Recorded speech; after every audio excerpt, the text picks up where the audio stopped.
રાષ્ટ્ર ચેતનાને બચાવી રાખવાનું પ્રતીક એટલે રામ જન્મભૂમિ પર ભગવાન શ્રી રામના મંદિરનું નિર્માણ કરવાનો પુણ્ય સંકલ્પ. આ સંકલ્પ કરોડો ભારતીયોએ કર્યો અને આજે આ સંકલ્પ સાકાર થયો છે. અયોધ્યામાં હવે રામલલ્લાનું ભવ્ય મંદિર બનશે. ત્યારે એની ખુશી તો દરેક લોકોને હોય જ, પરંતુ એની સાથે સાથે દરેક લોકોને આના પાછળના ઇતિહાસનું જ્ઞાન હોવું પણ જરૂરી છે. તો આવો જાણીએ અયોધ્યાની ગાથા.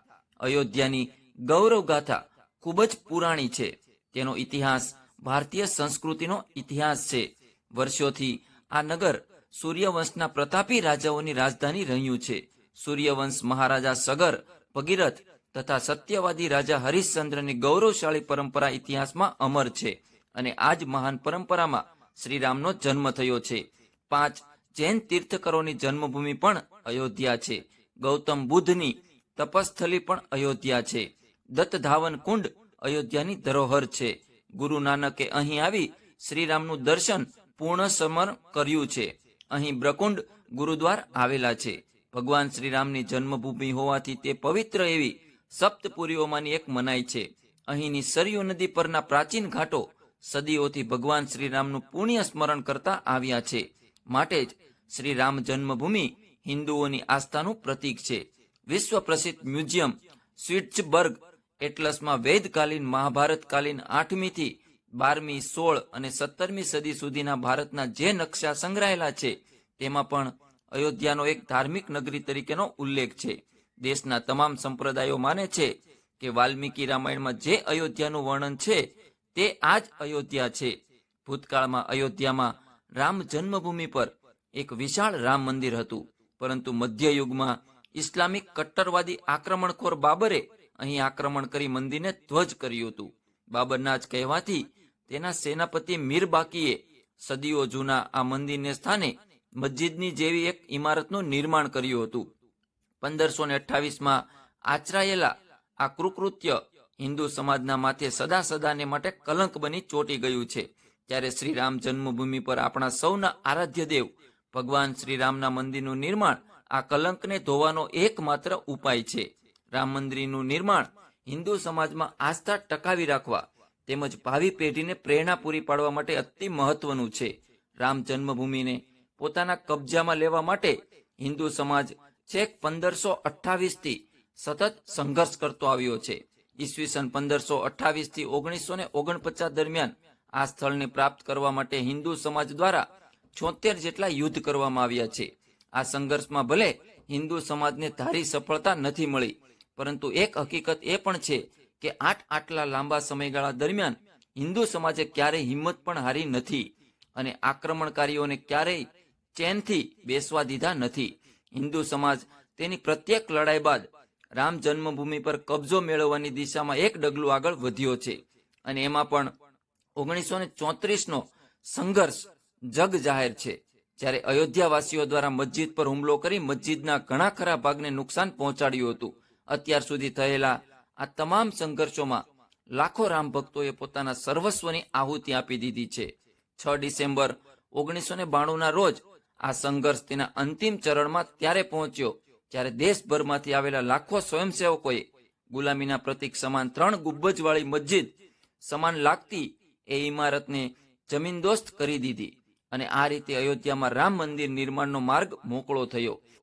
કહેવાતી એ બાબરી મસ્જિદમાં હંમેશાથી ભગવાન શ્રીરામની પૂજા અર્ચના થતી આવી છે. આ ઇમારતના કાળા રંગના 14 થાંભલા ભાંગેલા હતા, જેના પર હિન્દુ દેવી દેવતાના ધાર્મિક ચિત્રો કોતરાયેલા હતા, જે સાબિત કરે છે કે જૂના મંદિરની કેટલીક શિલાઓનો ઉપયોગ મીરાબાકી દ્વારા બાબરી મસ્જિદના નિર્માણ અર્થે કરવામાં આવ્યો હતો. અને એક તથ્ય એ છે કે દેશની અન્ય મસ્જિદોની માફક અહીં કોઈ મિનાર પણ ન હતી અને વજૂ કરવા માટે પાણીની વ્યવસ્થા પણ ન હતી. હિન્દુઓના આરાધ્ય દેવ ભગવાન શ્રીરામની જન્મભૂમિ પરના મંદિરને તોડીને તેના સ્થાને મસ્જિદ બનાવી હોવાનો ઉલ્લેખ અનેક વિદેશી પ્રવાસોએ કર્યો હતો. ફાધર ટાઇફેન્થલરનો યાત્રા વૃત્તાંત આનું જીવતું જાગતું ઉદાહરણ છે. ઓસ્ટ્રેલિયાના આ પાદરીએ 45 વર્ષો સુધી સમગ્ર દેશમાં ભ્રમણ કરી અને ડાયરી લખી છે, જેમાં લગભગ 50 પાનામાં અવધ નગરીનું વર્ણન જોવા મળે છે. તેમાં રામકોટના 3 ગુંબજોનો ઉલ્લેખ છે. તેમાં 14 કાળા પથ્થરો હોવાનો ઉલ્લેખ છે. પાદરી લખે છે કે આ જ સ્થાને હિન્દુઓના દેવ ભગવાન શ્રીરામ અને તેમના 3 ભાઈઓનો જન્મ થયો હતો. પાદરી દાવો કરે છે કે આ મંદિરને પાછળથી બાબર દ્વારા તોડી પાડવામાં આવ્યું હતું. હિન્દુ સમાજની શ્રદ્ધા અને પોતાના આરાધ્ય દેવની જન્મભૂમિ પાછી મેળવવા માટેના સતત સંઘર્ષનું એક ઉદાહરણ 22 ડિસેમ્બર 1949ની રાતે જોવા મળ્યું, જ્યારે ઇમારતની અંદર ભગવાન શ્રીરામ પ્રગટ્યા. તે સમયે પંડિત જવાહરલાલ નહેરુ દેશના પ્રધાનમંત્રી, ગોવિંદ વલ્લભ પંત યુપીના મુખ્યમંત્રી તેમજ કે નાયર ફૈજાબાદના કલેક્ટર હતા. કે નાયર દ્વારા ઇમારતની બરોબર સામેની દિવાલમાં લોખંડની મજબૂત સાંકળવાળો વિશાળ દરવાજો લગાવી દીધો. ભગવાનની પૂજા માટે પૂંજારીની નિયુક્તિ કરવામાં આવી અને માત્ર પૂંજારીને જ રોજ સવાર સાંજ શ્રીરામની પૂજા અર્ચના માટે અંદર જવાની પરવાનગી હતી, જ્યારે સામાન્ય જનતાને ગર્ભગૃહની બહારથી જ પૂજા અર્ચના કરવા દેવામાં આવતી. પણ રામ ભક્ત પ્રજા તે જ ઘડીએથી ત્યાં કીર્તન પર બેસી ગઈ અને 6 ડિસેમ્બર 1992 સુધી અખંડિત કીર્તન થયું રહ્યું. ભગવાન શ્રીરામના મંદિરનું આ તાળું ખોલાવવા માટે દેશભરના સંતો મહંતો દ્વારા 8 એપ્રિલ 1984ના રોજ વિજ્ઞાન ભવન દિલ્હી ખાતે સંકલ્પ લેવામાં આવ્યો, જેને આપણે સૌ ધર્મ સંસદના નામે ઓળખીએ છીએ, અને શરૂ થઈ શ્રીરામ અને જાનકીના રથો દ્વારા વ્યાપક જનજાગરણની પરંપરા. પરિણામે ફૈજાબાદના જિલ્લા ન્યાયાધીશ શ્રી કે પાંડે દ્વારા 1 ફેબ્રુઆરી 1986ના રોજ મંદિરના તાળા ખોલવા આદેશ આપવામાં આવ્યો. તે વખતે ઉત્તર પ્રદેશના મુખ્યમંત્રી પદે કોંગ્રેસના વીર બહાદુરસિંહ હતા. અમદાવાદના સુપ્રસિદ્ધ મંદિર કલા વિશેષક સીબી સોમપુરા દ્વારા ભાવિ રામ મંદિરનું પ્રારૂપ તૈયાર કરવામાં આવ્યું. ઉલ્લેખનીય છે કે સીબી સોમપુરા દાદા દ્વારા જ ગુજરાતના સોમનાથ મંદિરનું પ્રારૂપ તૈયાર કરવામાં આવ્યું હતું. ત્યારબાદ 1989માં પ્રયાગરાજના કુંભ મેળા દરમિયાન પૂજ્ય દેવરાહા બાબાની હાજરીના દેશના ગામડે ગામડે શિલાપૂજન કરવાનો નિર્ણય કરવામાં આવ્યો અને દેશના વિવિધ ગામડાઓમાંથી લગભગ 3.25 લાખ જેટલી શિલાઓ અયોધ્યા પહોંચી. વિદેશમાં વસતા હિન્દુ સમુદાયે પણ મંદિર નિર્માણ હેતુ શિલાપૂજન કરી શિલાને ભારત મોકલવામાં આવી. આમ 1989ની 9મી નવેમ્બરના રોજ તમામ અવરોધો છતાં પણ બિહારના કામેશ્વર ચોપાલના હાથે શિલાન્યાસ કાર્યક્રમની પૂર્ણાહુતિ થઈ. તે સમયે ઉત્તર પ્રદેશના મુખ્યમંત્રી પદ કોંગ્રેસના નારાયણ દત્ત તિવારી, ભારતના ગૃહમંત્રી પદે બુટાસિંહ તથા પ્રધાનમંત્રી પદે સ્વ રાજીવ ગાંધી હતા. 24 મે 1990ના રોજ હરિદ્વારમાં વિરાટ હિન્દુ સંમેલન યોજાયું, જેમાં સંત સમાજ દ્વારા ઘોષણા કરવામાં આવી કે દેવોત્થાન એકાદશી 30 ઓક્ટોબર 1990ના દિવસથી મંદિર નિર્માણના હેતુસર કાર સેવાનો પ્રારંભ કરવામાં આવશે. આ સંદેશ ગામે ગામ સુધી પહોંચાડવા માટે 1 સપ્ટેમ્બર 1990માં અયોધ્યામાં અરણી મંથન દ્વારા અગ્નિ પ્રગટાવવામાં આવી અને તેને રામ જ્યોતિ એવું નામ આપવામાં આવ્યું અને 19 ઓક્ટોબર 1990ની દિવાળીના દિવસ સુધી આ જ્યોતિને ભારતના પ્રત્યેક ગામડામાં પહોંચાડી દેવામાં આવી. તે વખતના ઉત્તર પ્રદેશના મુખ્યમંત્રી દ્વારા ઘોષણા કરવામાં આવી કે અયોધ્યામાં ચકલું પણ ફરકી નહીં શકે. તેમણે અયોધ્યા સુધી પહોંચતા તમામ રસ્તાઓ બંધ કરી દીધા, અયોધ્યા જતી તમામ રેલગાડીઓ રદ કરી દીધી અને 22 ઓક્ટોબર સુધીમાં તો સમગ્ર અયોધ્યા જાણે કે સૈનિક છાવણીમાં ફેરવાઈ ગયું અને ફૈજાબાદ જિલ્લાની સીમા વટાવ્યા બાદ શ્રી રામ જન્મ સ્થળે પહોંચતા પોલીસ સુરક્ષાના 7 ઘેરા પાર કરવા પડતા હતા. છતાં પણ શ્રી રામ સેવકો દ્વારા વાનરોની માફક કહેવાતી મસ્જિદના ગુંબજ પર ચડી શ્રીરામના નામનો ઝંડો લગાવી દીધો, જેના પ્રત્યાઘાત પે મુલાયમ સરકાર દ્વારા 2 નવેમ્બર 1990ના રોજ ભયંકર નરસંહાર કરવામાં આવ્યો. કલકત્તા નિવાસી 2 સગા ભાઈઓમાંથી એકને મકાનમાંથી ઢસડી લાવી જાહેરમાં ગોળીએ દેવામાં આવ્યો, જેના બચાવમાં નાનો ભાઈ આવ્યો, તેને પણ ગોળીએ દેવાયો. કોઠારી બંધુઓનું બલિદાન, આ હત્યાકાંડમાં કેટલા લોકોએ જીવ ખોયા તેનો કોઈ જ આંકડો નથી. સરકારના આ પગલા સામે દેશભરના લોકોમાં રોષ વ્યાપી ગયો, છતાં રામ ભક્તો દર્શન કર્યા વગર પરત ન ફર્યા, તે ન જ ફર્યા. આમ દિવસો સુધી સતત સત્યાગ્રહ ચાલતો રહ્યો. કાર સેવકોના અસ્થિઓનું દેશભરમાં પૂજન કરવામાં આવ્યું અને 14 જાન્યુઆરી 1991ના રોજ એ અસ્થિઓને માધ મેળાના અવસર પર પ્રયાગરાજમાં પ્રવાહિત કરી દેવામાં આવ્યા. કાર સેવકોના આ બલિદાનથી દેશભરના હિન્દુઓમાં મંદિર નિર્માણનો સંકલ્પ ઓર મજબૂત બન્યો. શ્રી રામ જન્મભૂમિ ન્યાસ દ્વારા ઉત્તર પ્રદેશ સરકાર પાસે રામકથા કુંજ માટે થોડી ભૂમિની માંગણી કરવામાં આવી, જેનો સ્વીકાર કરી મુખ્યમંત્રી કલ્યાણસિંહે 42 એકર ભૂમિ શ્રી રામ જન્મભૂમિ ન્યાસને પટ્ટા પર આપી અને ઉત્તર પ્રદેશ સરકારે પણ 2.77 એકર ભૂમિ તીર્થયાત્રીઓની સુવિધા માટે સંપાદિત કરી. 1991માં યુપી સરકાર દ્વારા આળ ખાડા ટેકરાવાળી જમીનનું સમતલીકરણનું કામ ચાલી રહ્યું હતું. તે દરમિયાન ઇમારતના દક્ષિણ પૂર્વના ખૂણેથી જમીનમાંથી અનેક પથ્થરો મળી આવ્યા, જેમાં શિવ પાર્વતીની ખંડિત પ્રતિમા, સૂર્ય સમાન અર્ધકમળ, મંદિરનું શિખર, ઉત્કૃષ્ટ કલાકૃતિવાળી અનેક શિલાઓ તેમજ પ્રતિમાઓ હતી. 9 જુલાઈ 1992થી સતત 60 દિવસ સુધી અયોધ્યા ખાતે સૂર્યદેવના અનુષ્ઠાન તપનો પ્રારંભ થયો. સાથે સાથે રામ જન્મભૂમિની બરોબર સામેના શિલાયત સ્થળ આગળ ભાવિ મંદિરનો પાયો નાખવામાં આવ્યો. પરંતુ તે વખતના દેશના વડાપ્રધાન નરસિંહ રાવ દ્વારા સંતો પાસે થોડો સમય માંગવામાં આવ્યો અને સંતોને આ કામ તત્કાળ પૂરતું રોકી દેવાની અરજ કરવામાં આવી.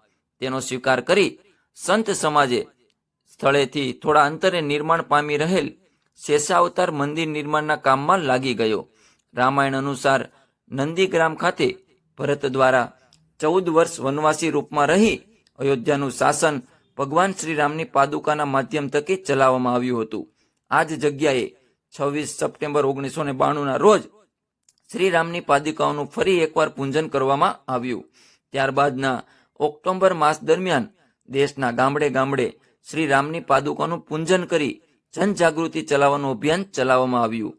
30 ઓક્ટોબર 1992ના રોજ રાજધાની દિલ્હી ખાતે દેશભરના સંતો દ્વારા 5મી ધર્મસભાનું આયોજન કરી ઘોષણા કરવામાં આવી કે આગામી ગીતા જયંતિ 6 ડિસેમ્બર 1992ના દિવસથી કાર સેવાનો પુનઃ પ્રારંભ કરવામાં આવશે. સંતોના આ આહવાનથી દેશભરમાંથી લાખો કાર સેવકો અયોધ્યા પહોંચવા લાગ્યા અને 6 ડિસેમ્બર 1992ના રોજ અયોધ્યા ખાતે એકત્રિત થયેલા લાખો રામ ભક્તોના રોષે તાંડવનું સ્વરૂપ ધારણ કર્યું, જેમાં કથિત બાબરી ઢાંચો જમીનદોસ્ત બન્યો. 6 ડિસેમ્બર 1992ના રોજ કથિત બાબરી મસ્જિદ તૂટી રહી હતી. તે દરમિયાન પ્રાપ્ત એક શિલાલેખ વિશેષજ્ઞોને અભ્યાસ માટે સોંપી દેવામાં આવ્યો હતો. પુરાતત્વવિદોના ઊંડા અભ્યાસમાં જે વિગતો બહાર આવી તે મુજબ શિલાલેખ 1154ના સમયનો છે, જેના પર સંસ્કૃત ભાષામાં 20 પંક્તિઓ લખેલી છે. તેનો પ્રારંભ ઓમ નમઃ શિવાયથી થાય છે. શિલાલેખમાં સુવર્ણ કળશનું તેમજ અયોધ્યાના સૌંદર્યનું વર્ણન પણ છે. આ અભ્યાસ જ સાબિત કરી દે છે કે આ સ્થાને ભૂતકાળમાં ભવ્ય મંદિર હતું. 1993માં દેશભરમાંથી 10 કરોડ નાગરિકોના હસ્તાક્ષરવાળું એક આવેદન તત્કાલીન રાષ્ટ્રપતિને આપવામાં આવ્યું હતું, જેમાં એક પંક્તિનો સંકલ્પ હતો કે હાલ જે સ્થાને રામલલ્લા બિરાજમાન છે તે જ સ્થાન શ્રી રામ જન્મભૂમિ છે અને અમારી આસ્થાનું પ્રતીક છે, માટે મંદિર તો ત્યાં જ નિર્માણ પામવું જોઈએ.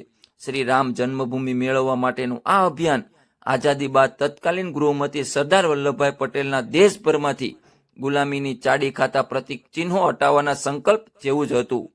તે વખતે સરદાર પટેલે આક્રમણકારી મહંમદ ગજની દ્વારા ખંડિત કરાયેલ સોમનાથ મંદિરનું પુનઃનિર્માણ કરવાના સંકલ્પ સાથે આ અભિયાનની શરૂઆત કરી હતી. આ અભિયાન અંતર્ગત ભારત સરકાર દ્વારા દેશભરના બગીચા, 4 રસ્તા સહિતના જાહેર સ્થળો પરથી રાણી વિક્ટોરિયાની પ્રતિમાઓ હટાવી દીધી હતી. રસ્તાઓના નામ પણ બદલી નાખવામાં આવ્યા હતા. દિલ્હીની Irwin hospital Jayaprakash Narayan hospital બની. Willingdon hospital Ram Manohar Lohia hospital તરીકે ઓળખાય.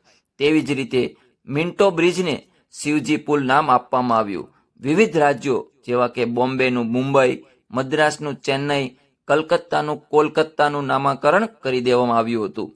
6 ડિસેમ્બર 1992ના રોજ કથિત બાબરી ઢાંચાના ધ્વજ બાદ રામ ભક્તોએ વચ્ચેના ગુંબજની જગ્યાએ ભગવાન શ્રીરામનું સિંહાસન સ્થાપિત કરી પૂજાનો પ્રારંભ કરી દીધો.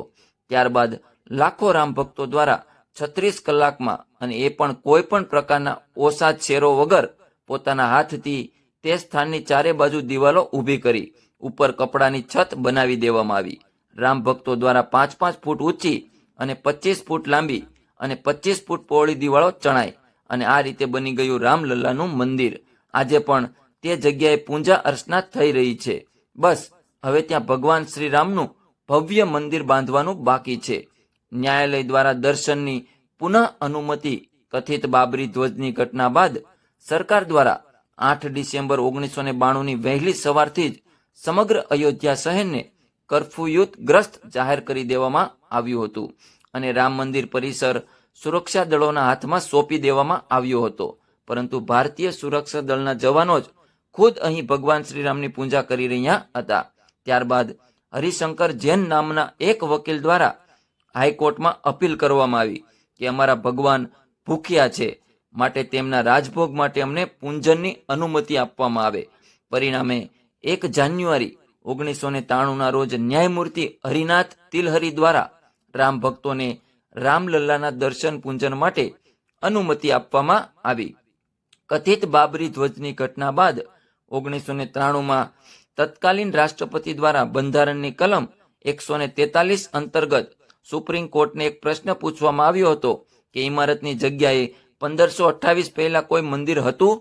સર્વોચ્ચ અદાલતે નિર્ણય કર્યો કે જો આ જગ્યાએ 1528 દરમિયાન કોઈ હિન્દુ મંદિર હોય તો તેનો મતલબ અહીં જ મંદિરના અવશેષો દબાયેલા હશે. પરિણામે સર્વોચ્ચ ન્યાયાલય દ્વારા 2003માં રડાર તરંગો દ્વારા જમીનની નીચેથી ફોટોગ્રાફી કરવાનો આદેશ આપવામાં આવ્યો. ફોટોગ્રાફી માટે ખાસ ફોટોગ્રાફીના કેનેડિયન વિશેષજ્ઞોને બોલાવવામાં આવ્યા.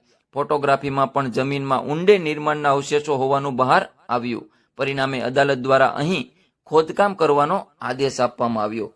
ખોદકામ દરમિયાન આ જગ્યાએથી 27 દિવાલો, તેમાં જડેલ નકશીદાર પથ્થરો, 4 છત અને 52 સ્થળો પર થાંભલા મળી આવ્યા. આ ઉપરાંત એક શિવ મંદિર પણ મળી આવ્યું. ખોદકામ કરનાર પુરાતત્વ ખાતાના વિશેષજ્ઞો દ્વારા પણ તેમના અહેવાલમાં સ્વીકાર કરાયો હતો કે ભૂતકાળમાં આ જગ્યાએ ઉત્તર ભારતીય શૈલીનું મંદિર અવશ્ય હોવું જોઈએ. આ તમામ તથ્યો આજે પણ અદાલતના રેકર્ડમાં છે. તેમ છતાં સુપ્રીમ કોર્ટનો નિર્ણય શું હશે એ કહેવું કઠિન છે, પરંતુ એક વાત નક્કી જ છે કે જાગૃત અને સ્વાભિમાની હિન્દુ સમુદાય પોતાના સોમાનની રક્ષા માટે તે સમયે પણ સંકલ્પબદ્ધ હતો અને આજે પણ છે જ. હાલ અનેક લોકો દ્વારા આ વિવાદ વાટાઘાટોના માધ્યમ થકી ઉકેલવાની સલાહો અપાઈ રહી છે, પરંતુ આ લોકોને ખબર હોવી જોઈએ કે ભૂતકાળમાં આ મુદ્દે અનેક વખત વાટાઘાટો થઈ ચૂકી છે. સ્વર્ગસ્થ રાજીવ ગાંધીના શાસનકાળ દરમિયાન બુટ્ટા સિંહના નેતૃત્વ હેઠળ અનેક વખત વાટાઘાટો થઈ છે, પરંતુ દરેક વખત ચર્ચાના મુદ્દા જ બદલાઈ જતા. વિશ્વનાથ પ્રતાપસિંહના શાસનકાળની વાટાઘાટો દરમિયાન એક વખતે શુક્રવારે વાતચીતનો સમય નક્કી કરવામાં આવ્યો. મુસ્લિમ પક્ષના લોકો શુક્રવાર હોવાથી બપોરે નમાઝ પઢવા ચાલ્યા ગયા. આ લોકો નમાઝ પઢીને પાછા આવ્યા ત્યારે હિન્દુ પક્ષ તરફથી ચર્ચાની આગેવાની લેનાર સત્યમિત્રાનંદજી મહારાજે ખોળો પાથરીને મુસ્લિમોને રામ જન્મભૂમિ દાનમાં આપી દેવાની અરજ કરી. સત્યમિત્રાનંદજીએ એટલે સુધી કહ્યું કે ઇસ્લામમાં નમાઝ પઢ્યા બાદ જકાત એટલે કે દાનનો મહિમા છે, ત્યારે રામ જન્મભૂમિને પણ જકાત સમજી હિન્દુઓને દાનમાં આપી દો. ત્યારે મુસ્લિમ અગ્રણીઓ દ્વારા જે જવાબ આપવામાં આવ્યો તે સાંભળવા જેવો છે. મુસ્લિમ અગ્રણીઓએ સાવ ઉડાવ જવાબ આપતા કહ્યું કે બાબરી મસ્જિદની જમીન કાંઈ માચિસ બોક્સ થોડું છે કે તમે માંગો અને અમે આપી દઈએ. એક વખત શાહબુદ્દીન સાહેબે જોરશોરથી કહ્યું હતું કે અહીં કોઈ મંદિર હોવાનું સાબિત થશે તો મુસ્લિમો પોતે જ આ જગ્યા હિન્દુઓને સોંપી દેશે, પરંતુ તેના બીજા જ દિવસે તેઓ તેમના વચનથી ફરી ગયા હતા. એક વાતચીત ચંદ્રશેખર રાવના વડાપ્રધાન પદ દરમિયાન પણ યોજાઈ હતી, જેમાં નિર્ણય કરવામાં આવ્યો હતો કે બંને પક્ષના વિદ્વાનો સાથે બેસી આ સમસ્યાનો નિવેડો લાવે. તેના અનુસંધાને 10 જાન્યુઆરી 1991ના દિવસે બંને પક્ષની મંજૂરીથી એક બેઠકનું આયોજન કરવામાં આવ્યું, પરંતુ મુસ્લિમ પક્ષ તરફથી એક પણ વિદ્વાને કોઈ જ કારણ વગર એ બેઠકમાં હાજરી આપી નહીં. ત્યારબાદ 25 જાન્યુઆરી 1991ના દિવસે ફરી બેઠક બોલાવવાનું નક્કી થયું, પરંતુ આ વખતે પણ અગાઉ જેવી જ પરિસ્થિતિ થઈ. મુસ્લિમ પક્ષની વારંવારની ગેરહાજરીને હિન્દુ પક્ષે પોતાનું અપમાન ગણાવી વાતચીતની પ્રક્રિયાને ત્યાં જ થંભાવી દીધી. શ્રીરામ જન્મભૂમિ સ્થળ પર ભવિષ્યમાં નિર્માણ પામનાર મંદિર કેવળ પથ્થરો દ્વારા જ બનેલું હશે. તેમાં સિમેન્ટ, કોન્ક્રીટ કે લોખંડનો જરા સરખો પણ ઉપયોગ કરવામાં આવશે નહીં. આ મંદિર 2 માળનું હશે. રામ દરબાર, સિંહદ્વાર, નૃત્ય મંડપ, રંગમંડપ, ગર્ભગૃહ અને પરિક્રમા વગેરે મંદિરના અંગો હશે. મંદિરમાં 106 થાંભલા અને 6 ફૂટ મોટી પથ્થરની દિવાલ હશે. 270 ફૂટ લાંબુ, 135 ફૂટ પહોળું તથા 121 ફૂટ ઊંચું શિખર હશે. છેક 1993થી આ ભવ્ય રામ મંદિરના નિર્માણની તૈયારીઓ ચાલુ થઈ ચૂકી છે. મંદિર નિર્માણમાં ઉપયોગમાં લેવાનાર પથ્થરોના કોતરણી કામ માટે અયોધ્યા, રાજસ્થાનના પિંડવાડ તેમજ મકરાણામાં કાર્યશાળાઓ પણ શરૂ કરી દેવામાં આવી છે. મંદિરના 6.6 ફૂટના 108 થાંભલા તો તૈયાર પણ થઈ ચૂક્યા છે. આ મંદિર નિર્માણના ઉપયોગમાં આવનારા કુલ પથ્થરોમાંના 60% જેટલા પથ્થરોનું કામ પણ પૂર્ણ થઈ ચૂક્યું છે. શ્રી રામ જન્મભૂમિ એ હિન્દુઓ માટે સંપત્તિ નથી, આસ્થા છે. પોતાના આરાધ્ય દેવનું જન્મસ્થળ છે, તીર્થ સ્થાન સમાન છે. રામ ભક્તો આ જગ્યાએ આસ્થાપૂર્વક પોતાના શીશ નમાવે છે. માટે આ વિવાદને માત્ર જગ્યા કે સંપત્તિનો વિવાદ માનવો ન જોઈએ. જય શ્રી રામ.